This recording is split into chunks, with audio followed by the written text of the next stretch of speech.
नमस्कार। आज की ये कहानी एक सच्ची घटना पर आधारित बताई जाती है जो एक पीढ़ी से दूसरी पीढ़ी तक सुनाई जाती रही है। ये कहानी है एक मामूली से सफ़र की, जो एक छोटी सी भूल की वजह से इतना खौफनाक बन गया कि सुनने वालों के भी रोंगटे खड़े हो जाते हैं। तो कहानी की शुरुआत होती है एक बिल्कुल आम दिन से। एक आदमी, किसी के जीजा जी, अपने काम के सिलसिले में दूसरे शहर जा रहे थे। ये एक ऐसा सफर था जो उन्होंने शायद कई बार किया होगा, लेकिन उन्हें क्या पता था कि इस बार एक छोटी सी गलती सब कुछ बदलने वाली है। सफर की एक भूल। देखिए कैसे एक भूली हुई पानी की बोतल ने घटनाओं का एक भयानक सिलसिला शुरू कर दिया। तो होता ये है कि रास्ते में उन्हें प्यास लग जाती है। अब पानी की बोतल वो घर पर ही भूल आए थे, तो जब रास्ते में एक कुआं दिखा तो उन्होंने सोचा चलो यहीं पानी पी लेते हैं। गाड़ी रोकी और पानी पी लिया। उस वक्त तो ये बहुत ही मामूली सी बात लगी, लेकिन उन्होंने एक बहुत जरूरी चीज पर ध्यान ही नहीं दिया। उस कुएं पर एक बोर्ड लगा था जिस पर साफ साफ लिखा था, आपको इस कुएं पर पानी नहीं पीना है। शायद प्यास में उनका ध्यान उस चेतावनी पर गया ही नहीं। रात का अजीब सामना। खैर, दिन में काम खत्म हुआ और वापसी का सफर शुरू हुआ, पर अब रात हो चुकी थी और यहीं से उनकी यात्रा ने एक बहुत ही डरावना मोड़ ले लिया। उन्होंने रात के खाने के लिए एक ढाबे पर गाड़ी रोकी। खाना खाकर जैसे ही वो वापस सड़क पर आए, अचानक न जाने कहां से एक बूढ़ी औरत सामने आ गई और भीख मांगने लगी। उन्होंने ज्यादा ध्यान नहीं दिया और गाड़ी आगे बढ़ा दी। अब यहां से जो हुआ वो सच में हैरान कर देने वाला था। उन्होंने गाड़ी की स्पीड बढ़ाई, 60, 70, 80 किलोमीटर प्रति घंटे की रफ्तार तक ले गए, लेकिन वो बूढ़ी औरत अविश्वसनीय रूप से गाड़ी के साथ साथ दौड़ रही थी। जरा सोच कर देखिए उस खौफ को। वो सड़क पर कहीं दूर नहीं थी, वो ठीक उनकी गाड़ी की खिड़की के बाहर थी, लगातार 80 की स्पीड पर उनके साथ साथ चल रही थी। उस पल का खौफ तो कोई सोच भी नहीं सकता। अब बुरी तरह घबराकर उन्हें जो सूझा उन्होंने वही किया।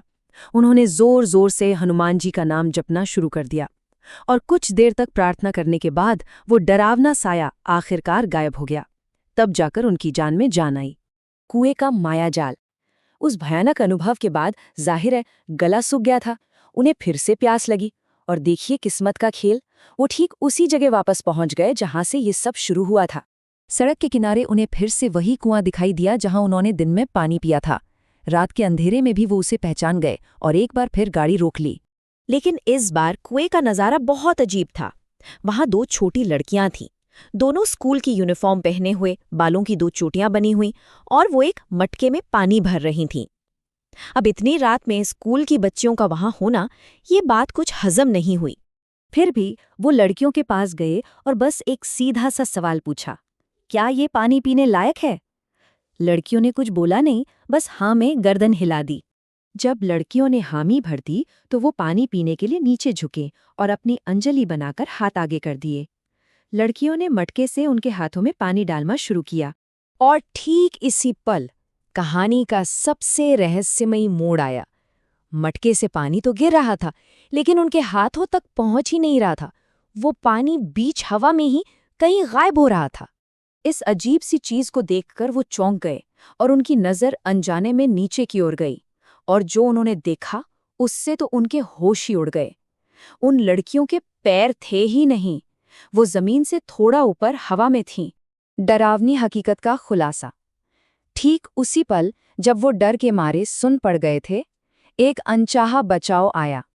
तभी पास से एक ट्रैक्टर गुजर रहा था। उस पर बैठे आदमी ने दूर से ही इस मंजर को देख लिया था और वो कुछ चिल्लाया। ट्रैक्टर वाले ने जोर से चिल्लाकर चेतावनी दी। उसकी आवाज में घबराहट और डर साफ था।